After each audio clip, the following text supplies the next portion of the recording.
ദൈവനാമം മഹത്വപ്പെടുമാറാകട്ടെ. ചെറിയ വാക്യശകലം വായിക്കുകയാണ്. യെശയ്യാവിൻ്റെ പുസ്തകം 40 അവസാനത്തെ വാക്യം, 40-ാം അധ്യായത്തിൻ്റെ അവസാന വാക്യം.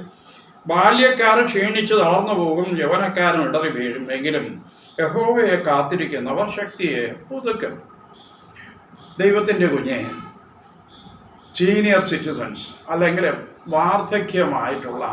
വാർദ്ധക്യത്തിലേക്ക് പ്രവേശിച്ചിരിക്കുന്ന നാം ഓരോരുത്തരും നിശ്ചയമായിട്ടും അത്ര സുഖകരമായ ഒരു കാലഘട്ടത്തിലേക്കല്ല പ്രവേശിച്ചിരിക്കുന്നത്. അത് എക്ലീസിയാസ്റ്റിസിലെ ശലോമോൻ ജ്ഞാനി പറയുന്നുണ്ട്, 12-ാം അധ്യായത്തിൽ 1-ാം വാക്യത്തിൽ പറയുന്നതും അത് ദുർദിവസങ്ങൾ എന്നാണ്. ഈ സീനിയർ സിറ്റിസൺഷിപ്പിൽ ഇരിക്കുന്ന ആയുഷ്കാലം, ആ വാർദ്ധക്യകാലം ദുർദിവസങ്ങളാണ്. അതെങ്ങനെ നമുക്ക് സന്തോഷകരമാക്കി തീർക്കാൻ സാധിക്കും? ഇവിടെ നമ്മൾ വായിച്ചു കേട്ടത് യഹോവയെ, കർത്താവിനെ, യഹോവ എന്ന് പറഞ്ഞാൽ യേശു കർത്താവിനെ തന്നെയാണ് ഉദ്ദേശിക്കുന്നത്. കർത്താവിനെ കാത്തിരിക്കണം എന്നുള്ളതാണ്. കർത്താവിനെ കാത്തിരിക്കുന്നവർ, കർത്താവിനെ ആശ്രയിക്കുന്നവർ പുതുക്കം പ്രാപിക്കുകയും വളരെ ശക്തിയോടെ സന്തോഷത്തോടുകൂടി ജീവിതം മുന്നോട്ട് കൊണ്ടുപോകാൻ കഴിയും എന്ന് പറയുന്നു. അതെങ്ങനെയാണ് സാധിക്കുക? ഏറ്റവും പ്രധാനമായിട്ട് ഒരു പോയിന്റ് എനിക്ക് പറയാനുള്ളൂ. അതായത് നിങ്ങളുടെ ജീവിതത്തിൽ ഒരു ഒറ്റയ്ക്കുള്ള കർത്താവുമായിട്ട് ഇരിക്കുന്ന ഒരു സംവിധാനം ഉണ്ടാക്കണം. വീട്ടിലൊരു മൂലയിൽ ഒരു മേശയും കസേരയും ഇട്ട് ബൈബിള് വായിക്കാനുള്ള സംഗതികളുമൊക്കെ ഇട്ട് അവിടെ ഇരുന്ന് ദൈവവചനം ശ്രദ്ധയോടുകൂടി പഠിക്കുവാൻ സമയം ചെലവഴിക്കണം. വാർദ്ധക്യകാലമാണ്, റിട്ടയർഡ് ലൈഫാണ്. സോ സമയമുണ്ട്. ബൈബിള് ശ്രദ്ധയോടുകൂടി വായിക്കുക, പഠിക്കുക. ഒരു ബൈബിൾ ഡിക്ഷണറിയുടെ കൂടെ പഠിക്കുക. കൂടാതെ പ്രാർത്ഥിക്കുക. ഒരു ജനറൽ പ്രാർത്ഥനയല്ല ഇത്. ഒറ്റയ്ക്ക് യേശു കർത്താവിനോട് തുറന്ന് പറയുന്ന കാര്യങ്ങളാണ്. നമ്മുടെ സങ്കടങ്ങൾ, നമ്മുടെ സന്തോഷങ്ങൾ എല്ലാം കർത്താവിനോടുകൂടി പങ്കുവയ്ക്കാൻ പറ്റും. അതിനെയായി ക്വയറ്റ് ടൈം എന്ന് പറയും. അത് നമ്മുടെ ജീവിതത്തിൽ സെറ്റപ്പായിട്ട് ചെയ്യണം. അതാണ് ഒന്നാമത് പറയാനുള്ളത്. എൻ്റെ പറയുന്നത് നിശ്ചയമായിട്ടും നമ്മുടെ പ്രാർത്ഥനാ ജീവിതം. ഇനി രണ്ടാമത്തേലേക്ക് വരുമ്പോൾ ഇൻ്റർസെസറി പ്രെയർ അല്ലെങ്കിൽ മധ്യസ്ഥ പ്രാർത്ഥന, അത് വളരെ ഇഫക്റ്റീവാണ്.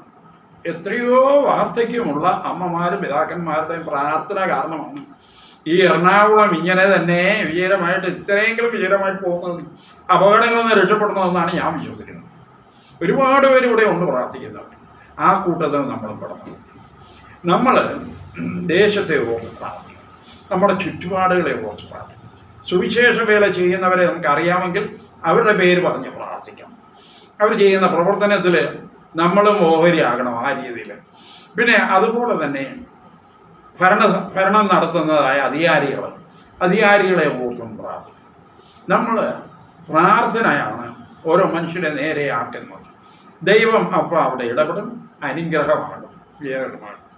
മൂന്നാമത്തെ കാര്യം എന്താണെന്ന് ചോദിച്ചു കഴിഞ്ഞാൽ, പുതിയ തലമുറ, നമ്മുടെ മക്കളായാലും പുതിയ തലമുറയോട് നമ്മുടെ വിഷമങ്ങളെല്ലാം പറഞ്ഞ് അവരെ ശല്യപ്പെടുത്തരുത്.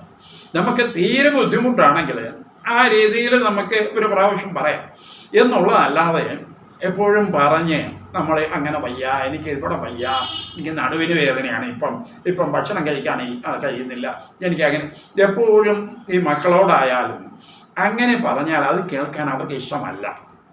ദൈവത്തിൻ്റെ കുഞ്ഞെ വളരെ ശ്രദ്ധിക്കണം. അവരൊരു സ്നേഹക്കുറവുകൊണ്ടൊന്നുമല്ല, അവരവരുടേതായ ജീവിതത്തിൽ ഇങ്ങനെ ജീവിതം തുടങ്ങിയിട്ടേ ഉള്ളൂ, അതങ്ങനെ വരികയാണ്. അപ്പം അതുകൊണ്ട് അവരെപ്പോഴും നമ്മൾ ശ്രദ്ധിക്കുന്നത് നമ്മൾ നന്നായിരിക്കുന്നു, കുഴപ്പമൊന്നുമില്ല മകനെ അല്ലെങ്കിൽ മക്കളെ എന്നൊക്കെ പറയുന്നത് കേൾക്കാനാണ് അവർക്കിഷ്ടം. അപ്പം അതുകൊണ്ട് തന്നെ നമ്മുടെ പ്രശ്നങ്ങൾ പറഞ്ഞ് അവരെ ശല്യപ്പെടുത്താതെ ഇരിക്കുന്നതാണ് നല്ലത്. എപ്പോഴും ഓർക്കുക, കർത്താവ് പറഞ്ഞത് ഓർക്കുക. എന്താണ്? നിങ്ങളുടെ ഹൃദയം കലങ്ങിപ്പോകരുത്.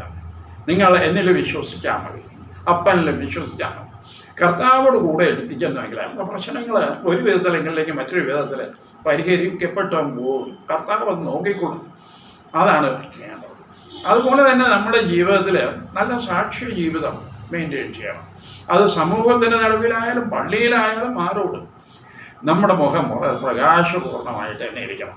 ഒരിക്കലും വളരെ ഫ്രൗണായിട്ട് ഒരു കുണ്ഠിത മുഖമായിട്ട് നീളം മുഖമായിട്ടല്ല ഇരിക്കണം. നമ്മൾ സന്തോഷത്തോടുകൂടി വളരെ നന്നായിട്ട് ചിരിച്ച് കാര്യങ്ങൾ സംസാരിക്കുന്നവരായി ഇരിക്കണം. അത് നമ്മളെപ്പോഴും ഓർക്കേണ്ടതാണ്. ദൈവത്തിൻ്റെ കുഞ്ഞെ ഏറ്റവും ഒടുവിലായിട്ട് എനിക്ക് പറയാനുള്ളത്, നമ്മൾ പഠിച്ചിരിക്കുന്നതായ കാര്യങ്ങൾ ആരോടെങ്കിലും ഒന്നും പറഞ്ഞില്ലെങ്കിൽ വലിയ ബുദ്ധിമുട്ടാണ് എന്നൊന്നും വിചാരിക്കണ്ട. ഏതെങ്കിലും ചെറിയ അവസരങ്ങൾ നമുക്ക് കിട്ടുമ്പോൾ നമ്മൾ അത് ചുരുക്കത്തിൽ നമ്മുടെ സാക്ഷ്യങ്ങൾ പറയുന്നത് നമുക്ക് നല്ലതാണ്. അങ്ങനെ പറയാവും. അല്ലെങ്കിൽ നമ്മൾ നേരോട് നേരെ നമ്മുടെ സുഹൃത്തുക്കളോടൊക്കെ കാര്യങ്ങൾ പറയുക. അങ്ങനെ ആ സാക്ഷി ജീവിതം നമ്മൾ മെയിൻറ്റെയിൻ ചെയ്ത് മുന്നോട്ട് പോകേണ്ടതാണ്. ഇനിയും ഒരുപാട് പറയാനുണ്ട്. വചനത്തിൽ നമുക്ക് ഒരുപാട് എടുക്കാൻ പറ്റും. എന്നാലും സമയത്തിൻ്റെ കുറവ് കൊണ്ട് ഞാനിവിടെ നിർത്തുകയാണ്.